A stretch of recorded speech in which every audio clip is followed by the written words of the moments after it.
Guys, i-update nyo na yung OKX app nyo kasi meron akong bagong ipapakita sa inyong feature. Kung mapapansin nyo sa lower right, meron tayong bagong feature na tinatawag na Orbit. So ano ba to?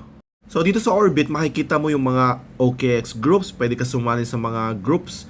Pwede ka mag-check ng mga feed kung ano man mga pinopost ng mga traders, kung ano man yung mga tinitrade nila, or mga sinishare nila mga positions nila. So bigyan ko yung example ng isang post dito, no. Unfortunately, sa ngayon, no, since bago pa lang yung feature, puro mga Chinese pa lang yung mga nagpo-post dito. But ito yung example ng mga post ng isang trader kung saan nagbibigay siya ng mga insights ng particular token.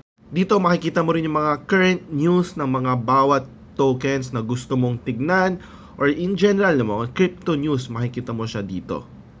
Pwede ka rin sumali sa mga groups. Parang mga group chats lang to with over like 7,000 members.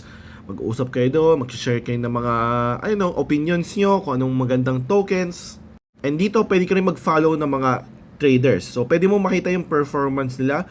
Pwede mo rin makita yung mga currently open na positions nila kung gusto nilang kung willing silang i-share, no? So, pwede ka mag-follow ng mga, mga KOLs na paborito mo.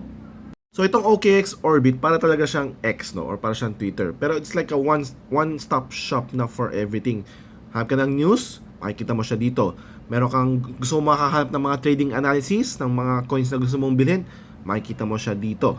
Again, medyo early access pa lang itong OKX Orbit. Don't expect na marami ka na kagad makikita mga posts or threads ng mga tao, no? Medyo bago pa lang yung feature. In fact, baka pag in-update mo yung OKX mo, baka hindi pa siya lumabas. Depende kasi yan eh. Kasi gradually nilalabas pa lang nila yung mga features sa mga users. So hindi pa lahat makakatanggap. But check nyo.